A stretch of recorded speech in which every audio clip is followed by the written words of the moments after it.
Most of us intrinsically understand where the energy we consume goes: heating, cooking, driving, electricity. But the role of energy is so much more substantial in our everyday lives, often more than we tend to realize.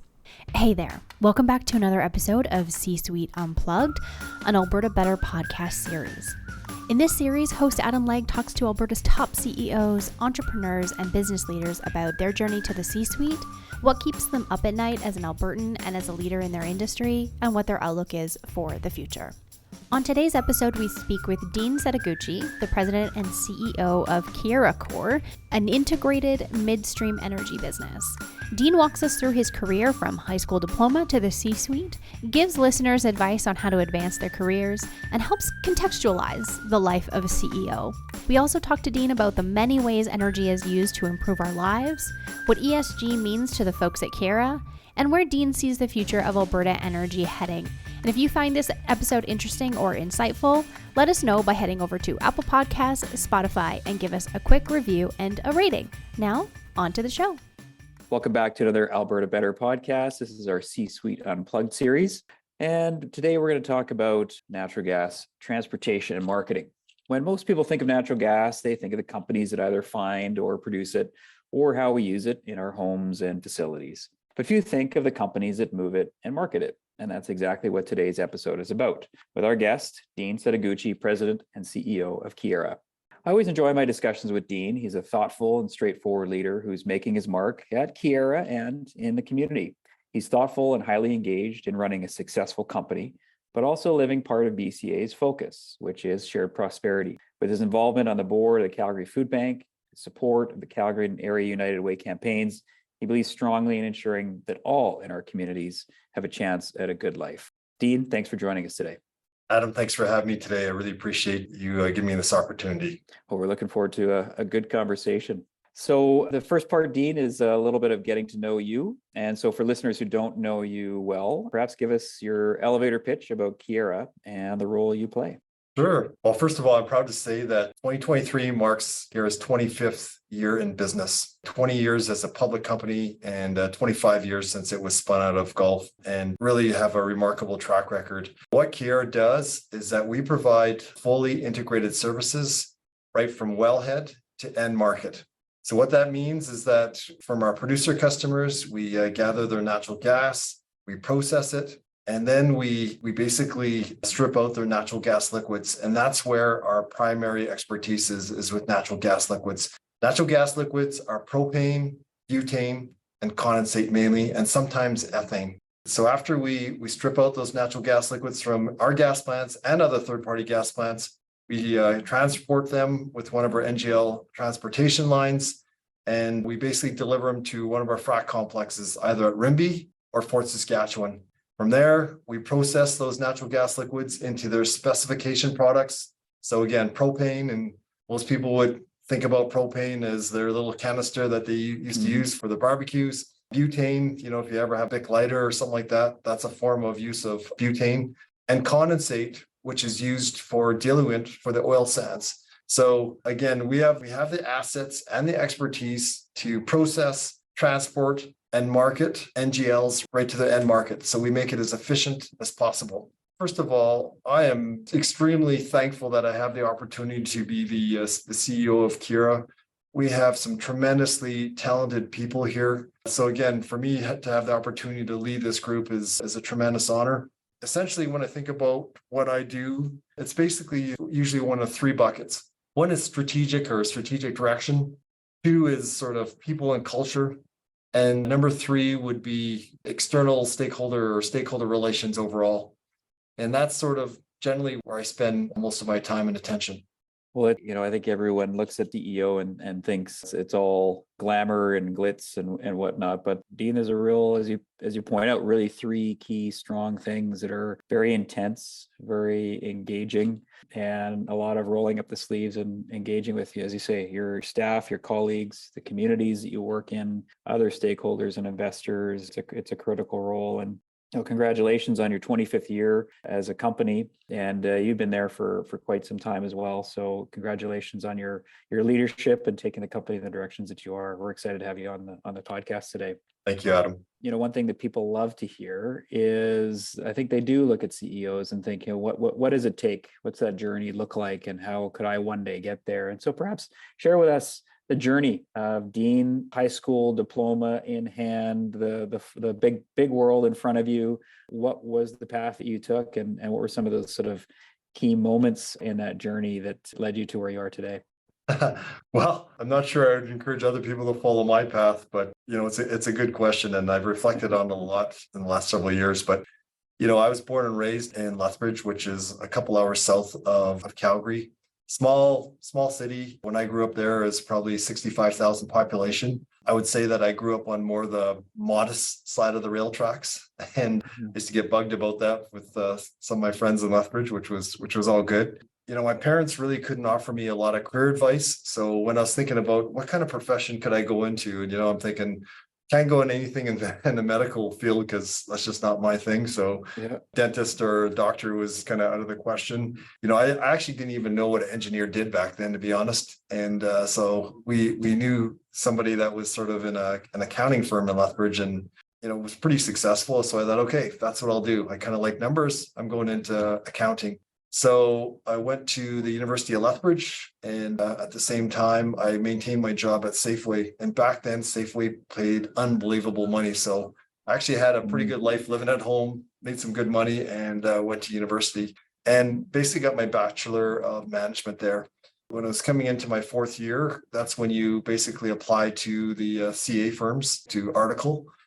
And I really, the debate for me was really, do I stay in Lethbridge? Because I always planned to live my whole life in Lethbridge, because I really hadn't left the city a lot in my upbringing. So I really didn't know what the broader world was like. So I thought, what, I'm going to try and go to Calgary and check out to see what the big city is like. So I took a job with Price Waterhouse. And, a lot of the people that I articled with are still my good friends today. And a lot of them I play hockey with still, and just a really close group of people. But I quickly realized that I hated accounting, or I hated auditing, I should say. Oh, there you go. And to be a pure accountant wasn't really my passion. So as soon as I wrote my UFE, the final exam for the CA program, I basically went right into industry. And back then, the market was just really booming, and there was just so many. There's literally hundreds and hundreds of small junior oil and gas companies. And so I got offered a job as a controller with a company called Lakewood. And Lakewood was basically a series of tax partnerships, and they raised all the money in Quebec, mainly in Quebec. So I took a job with this company, and interestingly enough, I worked for them for 3 or 4 years, and they were one of the very first trusts on the TSX. So these limited partnerships, they rolled them all together, and it became Lakewood Energy Trust. And so again, we're sort of pioneers on that front, and then we ended up selling to a company called Serapet. And so that was my first real payout, and it was a really good experience for me. I was over my head most of the time, but I learned a lot. And then from there, I took some of the money with 3 other people, and we seeded a new company from start. I remember I think I was around just turning 27 at the time, so still fairly young. We each put $50,000 on the table of our money to seed a company. So $50,000 was a lot of money to me back then. That is a pretty salary for sure. Yeah. And so, just to get started, I mean, we went to Office Depot and we bought literally a desk kit. So you had to build your own desk, kind of like an IKEA package, right?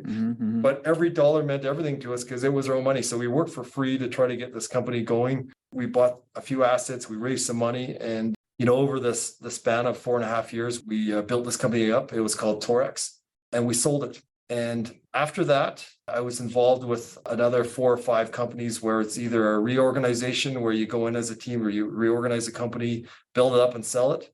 And then the last one I co-founded, which was a company called Cordero Energy, which was pure natural gas, coal bed methane. We sold it in 2008. And it was at a time when, natural gas prices were very high. So, we turned a good profit for our shareholders and we sold it. But at that time, that's when sort of the tighter plays in the basin starting to emerge. And, the cost of big tracts of land to build resource plays, and horizontal wells were very expensive. So the amount of capital you needed for the starter kits for the previous companies that I was with, you needed much more to do that now in 2008. So, at that time I had an opportunity to come to Keyera. And so I interviewed for their job search for the CFO. And, one of the things that really benefited me from my junior producer days is that because I was in all these small companies, usually less than 30 people, I had an enterprise view of the whole company. So I understood every part of the company. And that really helped me think, again, from an enterprise level and adding value for stakeholders at a relatively early stage of my career. Came into Keyera as their CFO in 2008. And really, Keyera was a trust back then. And it was really a cash cow where we basically distributed most of our cash back to our shareholders, but we didn't really invest a lot in growth back then. And so I still had the itch to build stuff. So in 2012, I actually left and went back with one of the people I'd worked with his name was Glenn Schmidt, and worked for a company called Laricina. And the idea was to take this heavy oil company, take it public and build it up and do all these great things. And setting aside from the business model and what happened to the oil sands back then, I really realized that the culture at Keyera meant a lot to me. And this was my family here. So, after 18 months, I had an opportunity to come back to Keyera, and I was very thankful for it. And it's a pretty humbling experience when you leave somewhere and then you come back. Mm-hmm. And, while everyone accepts you with open arms, I'm sure a lot of people were saying, why does this guy get to come back in a senior role? So I felt like I had to re-earn everybody's respect and trust, again, coming back a second time. But when I came back, up until that point in 2012, I'd been a career CFO, and I got to come back in a business role.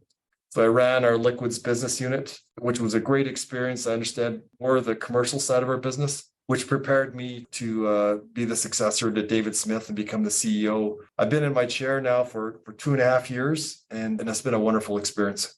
Well, that sounds like a fascinating journey, Dean, from some of those early days as a controller to the chair you're in now. Lots of interesting and exciting twists and turns, but ones that, as you say, set you up for a strong enterprise perspective. Yeah, a lot of great experiences and met a lot of great people along the way. Dean, you talked about the culture of Keyera drawing you back, something that you clearly missed when you moved out to Laricina. You've led the company now over 2 years. Obviously, there's some sort of magic in the culture of Keyera. Often that starts leadership. I wonder if you could share with us, what is your leadership philosophy? And are there any people or moments that help shape that? Yeah, you know what? I've been very lucky that I've had two really good leaders and mentors to follow in the tracks of, and that's the two co-founders of Keyera. I think about Jim Bertram and David Smith. They just created a wonderful place to work. And, when people like to come in to work every day, I think it translates to good results. So, they're very people driven, very caring, very, very high integrity. So they're always trying to do the right things for the right reasons.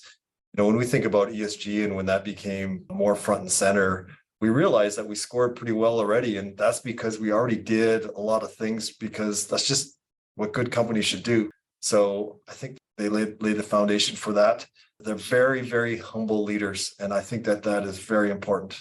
If you ever think that you're the smartest person in the room all the time, you're terribly wrong.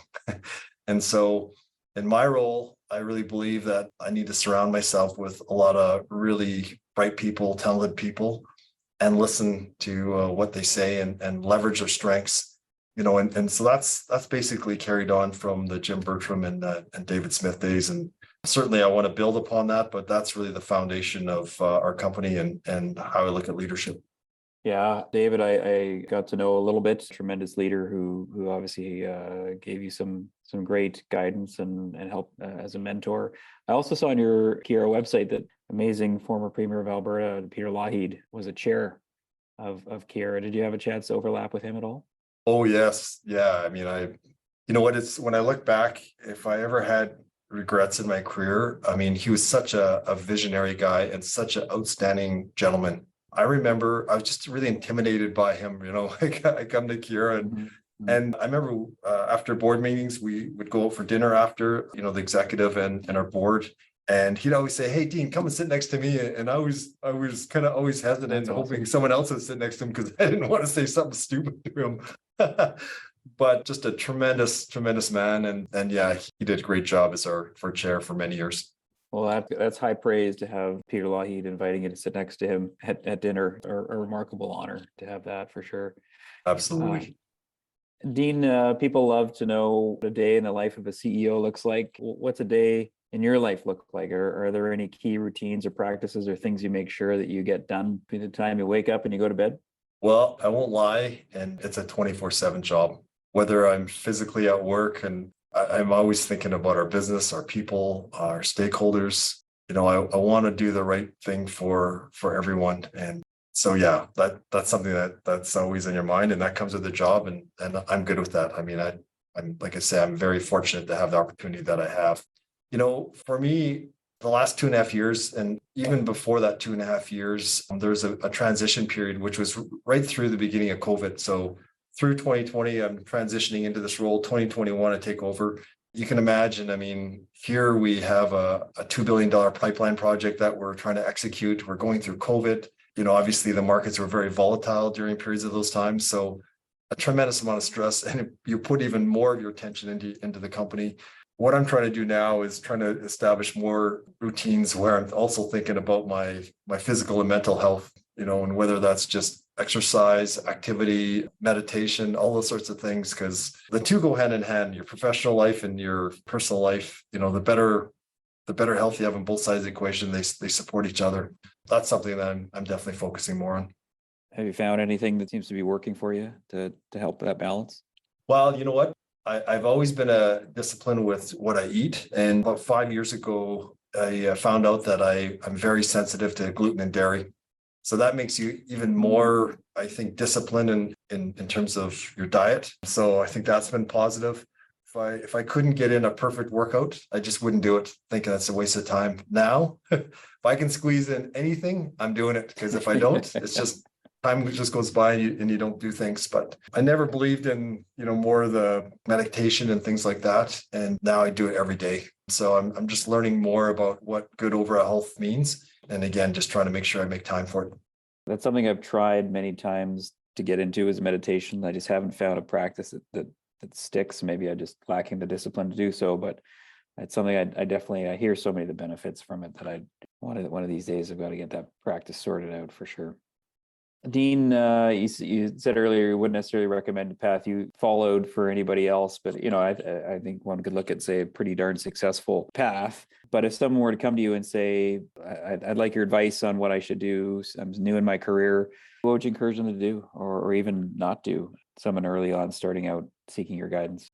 That's a very relevant question. I had coffee this morning or tea with one of our summer students, and he was asking me the exact same question earlier today. And, there's a few things that come to mind. And, what I think sometimes young people are trying to figure out, what is my next title? Where can I get that next dollar of, increase in your compensation, things like that, which those things are important. But I think if you take care of the base fundamentals in terms of your own development, that's going to open all the doors that you need for the future. So, the first thing I was telling this young man was, whatever you're doing, and I don't care if it's the most menial task, whatever it is, do the very best that you can at it and try to make it better. People will recognize that as you being an outperformer, and that's going to open the door for your next opportunity.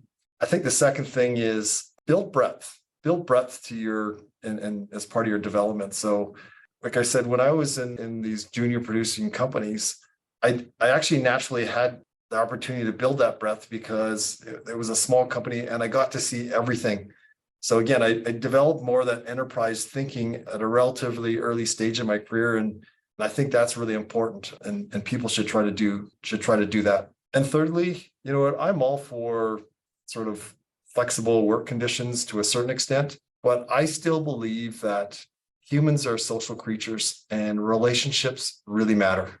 And whether those relationships are internal or external, really work to build relationships with people, and it'll take you a long ways. So those are sort of maybe 3 things that I would advise other young people to do.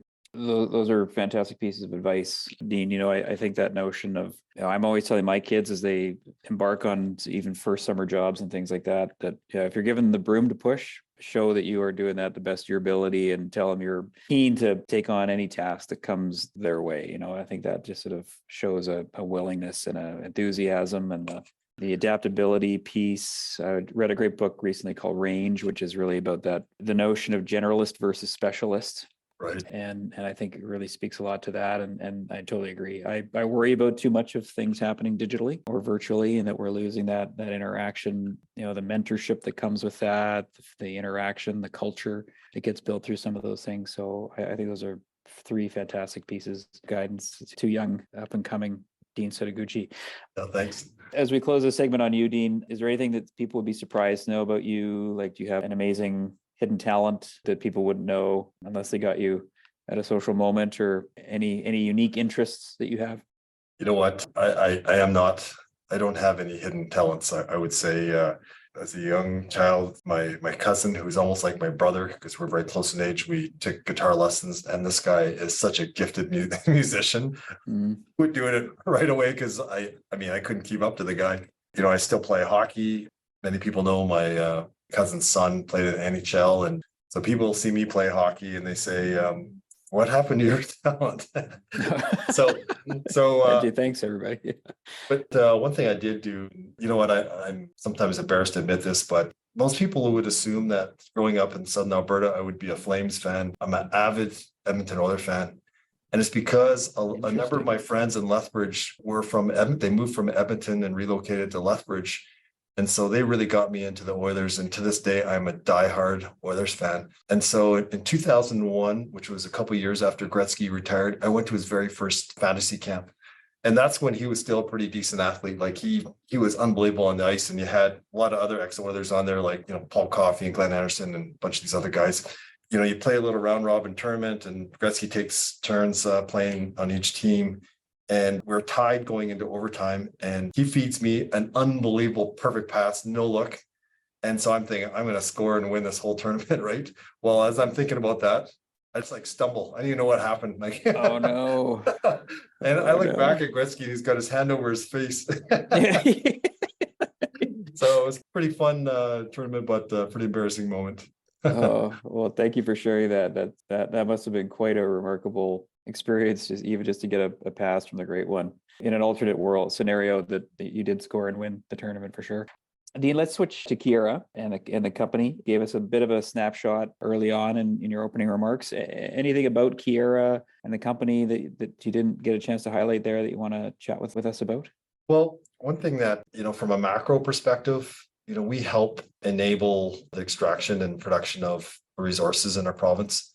And I always think about our goal is to provide the services that are needed. So we provide essential services. I also think that we need to think about our basin as, how do we make our basin as a whole more competitive globally? Because everything is more global.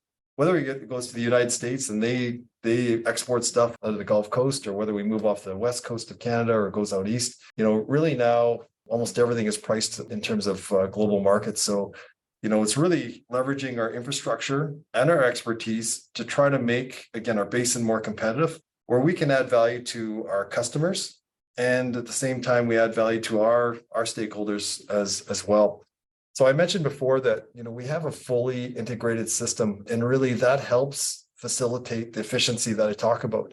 And so, Adam, you're a busy guy, so I'm sure you have bundled services with your cable, cell phone, internet, maybe home security. Yep. And, if you have to deal with 4 different parties and all that stuff, it's just less efficient. There's just more hassles generally, right? So most people have that bundled service. And like that, we can offer that bundled service, but we can take that molecule of natural gas from when it's produced in the field. And then from there, we can gather it in our pipeline gathering systems into our gas plants. And then from there, we process our natural gas, and their gas goes onto one of the gas transmission lines. And then from there, we take their NGLs and we can transport them, we can process them, we can store them, and then we can market them to get the highest value market for their natural gas liquids. So we're kind of a one-stop shop. And again, our focus is to add as much value and efficiency for our customers and all of our stakeholders, to be honest. And that's what we strive to do. And with it, really good customer service.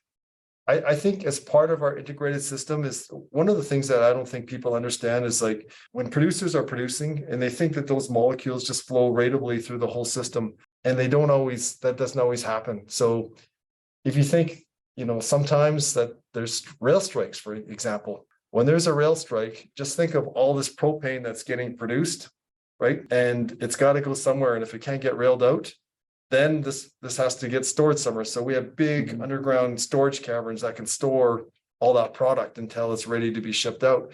Or we're pipeline connected with a bunch of our rail terminals. So CN has a rail strike, well, we can move it to another terminal that can accept CP. And so CP can rail it on their system. So it's that flexibility. Same thing happened with fires up in Fort McMurray, several years ago, where pipelines were shut down. We have all this condensate that's coming into Fort Saskatchewan. And if it's not going up north of the oil sands, it's got to go into storage. And again, that's where our big storage caverns can take in all that product and store it until those pipelines are up in service. So we just add that added layer of operational reliability to the whole system as well.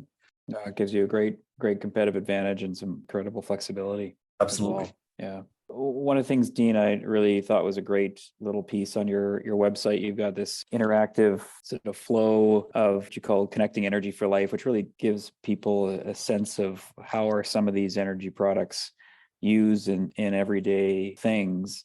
And I think that's one of the things that historically the energy sector hasn't done a great job of, which is to tell people how important energy is to your everyday life, in addition to what we would typically think of as just our gas in our cars or airplanes or things like that. But you've got things like medical equipment and vaccines and cell phones and screens, et cetera.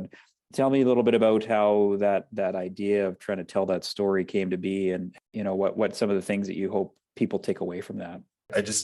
I could look around my office, like almost everything in my office is made from a petrochemical. It's more affordable, it's lighter, it's durable. And just think about how we depend on these products for our everyday living. And you spoke to some of them, but even think about our food. If we didn't have good packaging, the shelf life of a lot of the food that we buy at Costco or Sobeys or wherever you buy your groceries would be a lot shorter, right? And so then you would have a lot more waste. A lot of our clothes, I always tell my daughter, like your makeup, your clothes, a lot of that is made from products that come from the petroleum industry. So I just think that people maybe don't appreciate how much of their daily lives, everything that's in their life, is really tied to a lot of petrochemicals. And when you think about the developing world, just think about the majority. I mean, I think the OECD is somewhere around 16 to 18% of global population. I might be off by a few percent.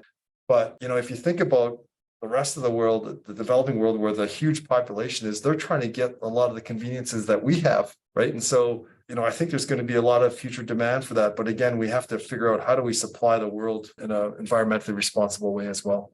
Yeah, it's critical that we really tell that story of whether it is oil and gas is so threaded through our lives. It's critical. So we have a real sense of the important role that it plays in our lives. On the ESG front, Dean, Keyera's got plans to reduce your Scope 1, Scope 2 GHG intensity by 25% by 2025 and 50% by 2035. Could you share with us what you're doing to hit those marks and how you plan to be a leader in the energy transition? Yeah, Adam, I think that's a great question. We're really proud of what we're doing on the emissions reductions front. We set our base target year as 2019, and I can say we didn't game the year that we used as our base. We set the target in 2020, and so that was the most complete year. I've seen other companies where they've maybe been more opportunistic in selecting a year where their emissions might have been high as their base, so they can show more of a reduction. We suspended some of our gas plants and some of our least efficient gas plants, and we diverted that gas to our most efficient gas plants. So with that, we're processing the same amount of gas, actually more natural gas, out of fewer facilities. So again, naturally there we're emitting less. And I should mention that we've already reached half of our 25% intensity reduction goal already. And obviously we still have a couple more years to get to 2025. So we're pleased about that. We've signed a number of renewable power contracts. So again, we're trying to reduce the carbon intensity of the power that we consume, which is quite substantial in the especially with our processing facilities. We actually have a team now that's identifying opportunities to just reduce emissions that are different facilities. And there's a lot of economics tied to it because it usually means that we're just utilizing less energy at our facilities to operate our facilities. So, we think that we can make our facilities more profitable and competitive while also reducing our emissions footprint as well. As we think longer to 2035, we're looking at our largest emitting facilities, and one of them is our Alberta EnviroFuels facility, where we make a high-grade gasoline product called isooctane, and it's a very clean fuel. But again, I think we see opportunities where we can reduce our emissions there and qualify for the clean fuel standard. We're also looking at our fractionation complex at Fort Saskatchewan and potentially doing carbon capture there. So, we're looking at our largest emitting facilities as a next step in terms of our reduction plans to 2035. Beyond that, though, is that when we think that we can really be a big player and help to enable, energy transition. And so when you think about all the services that you need for conventional hydrocarbons, you need feedstocks, you need pipeline transportation, you need rail logistics, truck logistics, you need storage, underground cavern storage, above ground storage, you need processing capabilities. Those are all things that we're very, very good at. And so, those same services that we provide to conventional hydrocarbons, we can also apply to enable, energy transition opportunities, which is what we're doing as well. Dean, in that pursuit, are there any technologies that you're relying on that you think are really going to be critical, not only for Keyera, but even some other companies as well? First of all, I'd say that we've actually sequestered a lot of carbon already. I mean, at a number of our facilities, we have acid gas injection. So we're injecting, that acid gas into downhole reservoirs. And to date, we've sequestered 1.1 million tons of carbon already.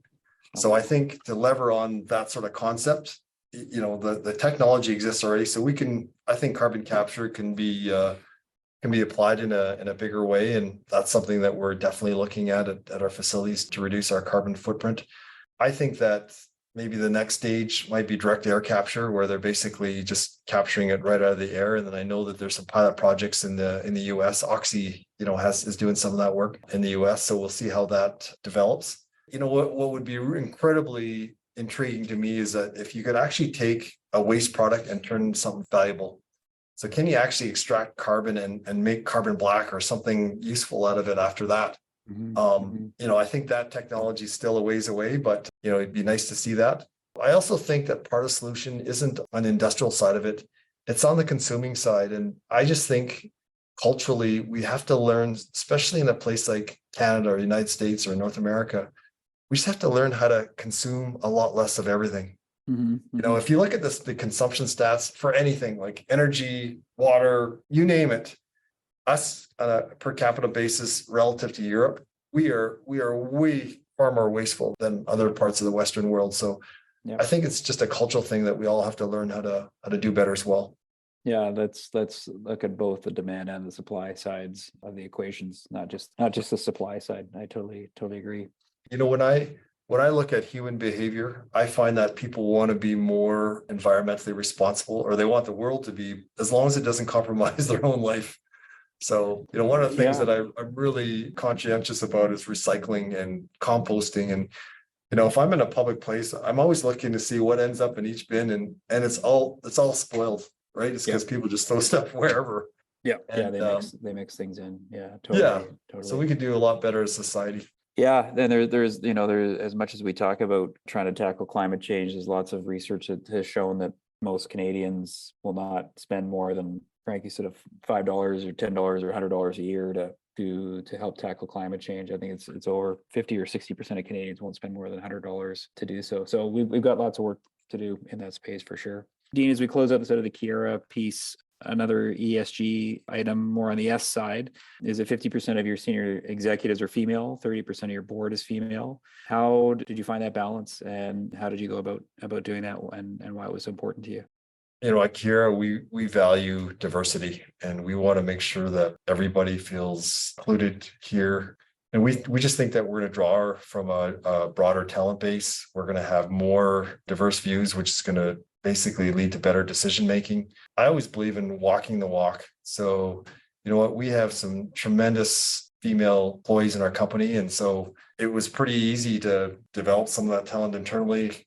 We also, through a recruiting process, were able to attract some very, very diverse candidates, not just gender, but if someone walked in our office and just walked through different floors, they'd see that we have a very, very diverse employee base.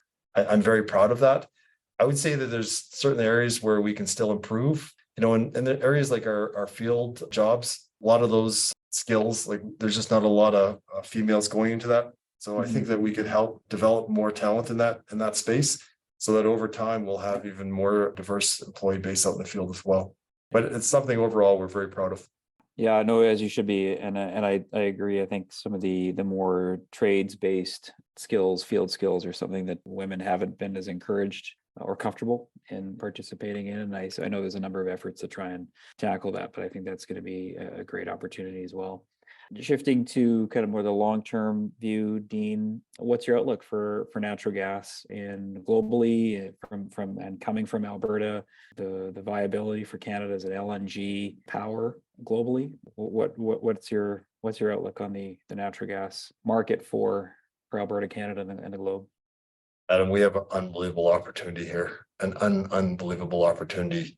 And, when I look globally, if you look at what happened in Europe last year when Russia invaded the Ukraine, and then the cheap gas supply to Europe, was constrained, you saw that, basically Europe took a step back, and they actually started using dirtier forms of energy, right? Because it was killing their economy, and, they had to sustain, their base level of life. And so, I think that if we can help be a supplier to the world for natural gas, and if the world could just convert more from coal to natural gas, we would reduce emissions significantly. And that is a big part of the solution.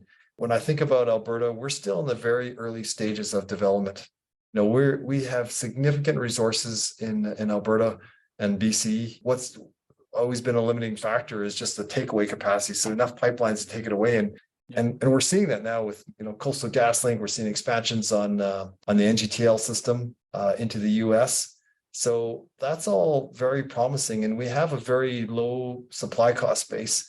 And there's nowhere else on the planet that produces natural resources as responsibly from an ESG perspective as we do in here, and we're going to continue to improve on that. So we have an unbelievable opportunity. We should be certainly looking to expand our LNG exports off the West Coast. When you think about the shipping distance, I think it's like 10 to 14 days less shipping time from the West Coast versus through the US Gulf Coast.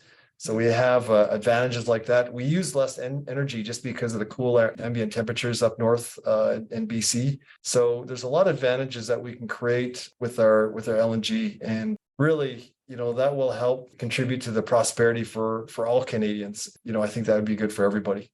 Yeah, I think the world is telling us that they would love Canada to be a reliable, stable provider of LNG, as you alluded to displace some higher emitting energies around the world. We've just got to, frankly, be very declarative in that fact. We've got to get some federal policies, some federal narratives, some federal focus on enabling us to do so, working with the provinces, BC and Alberta most specifically.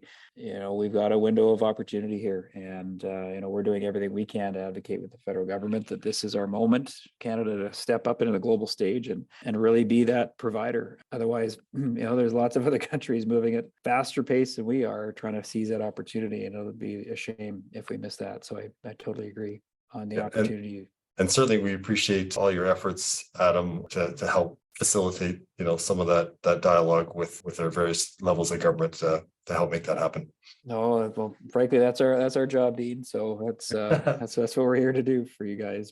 Keyera, you've Canada-based, now operations in the U.S. Perhaps talk a little bit about that expansion in the U.S. and where do you see the future Keyera's expansion activities going, more in Canada, more in the U.S.? Yeah, our assets in the US were really to help support our, end markets for NGLs in the US. So that was some of our motivation to invest in the US. when we're planning and made those commitments to those investments, you're going back 6 or 7 years ago. And when you go back to that time, there was a lot of uncertainty whether more pipelines would ever get built in Western Canada. And so after that, Line 3 expansion happened and got sanctioned, Coastal GasLink and Trans Mountain Pipeline. So again, this is our backyard here in Western Canada. So we definitely want to put our focus here. We see a tremendous opportunity because, again, we have a lot of resources yet to be developed. We're, again, early innings of development. And with these pipelines that are getting built and being put into service here in the next couple of years, we just think that it's going to be a tremendous time for, the energy industry here in Western Canada. Well, we agree with you totally. There's a long, bright future for the resource sector here, not only in Alberta but in Canada overall. I think so. Great to hear that you're going to keep investing in the home base. That's fantastic. Dean, as we wrap, obviously we are Alberta based, but just want to get your sense of what is your long-term view for Alberta. Are you excited? Any concerns that you have? What do we need to do to make sure we head in the right direction? As I noted earlier, you're involved in the community, you're helping a number of great initiatives and causes in the city, making sure we have shared prosperity, that all Albertans can have a good life. What do you see the outlook for Alberta, and how do we make sure we stay on the right path? Adam, I've never been more excited about the future for Alberta and Albertans. I'm born and raised, as you know, in Alberta. And what I learned through COVID is that we live, because I spent a lot more time in Kananaskis and Canmore and Banff and like all the different places in Alberta. And what I realized is that we live in probably the most beautiful place on the planet. And, when you think about the economic environment here, we have the lowest tax rates corporately and personally. We don't have a sales tax. We have a lot of natural resources that anyone would die for. So we have that advantage. We have a very skilled workforce, great universities and colleges. We have all the ingredients that you need. And I think that we just all the stakeholders have to continue to work together to leverage our advantages. And so whether that's both levels of government, communities, First Nations, industry, we all have to work together. And if we do that, we're going to capture the most unbelievable opportunity that this province has ever seen. We completely agree with you. The future of this province is bright. We have to do it on purpose and with intention. That was the whole reason of our Define the Decade initiative. But as you say, you're born and raised Albertan, and you're right. There is no better place on this planet than here. We're so fortunate. People put places in Alberta on their bucket lists, and they're in our backyard. It's amazing. It's amazing. So, Dean, with that, thank you so much for your insights, sharing your personal journey, your story, the success of Keyera, what's on your mind these days. And so it's been a pleasure. Thanks so much for joining us on the podcast. Yeah, it's been a great pleasure to chat with you today, Adam. Thank you very much.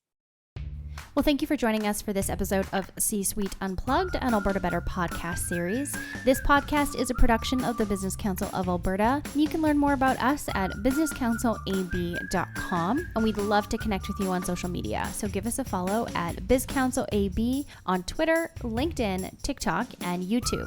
If you liked this episode and want to support our message of shared prosperity for all, please be sure to head over to Apple Podcasts, Spotify, or wherever else you get your podcasts to subscribe, rate the show, and give us a quick review. New episodes drop every other Tuesday. Thanks for listening, and we'll see you next time.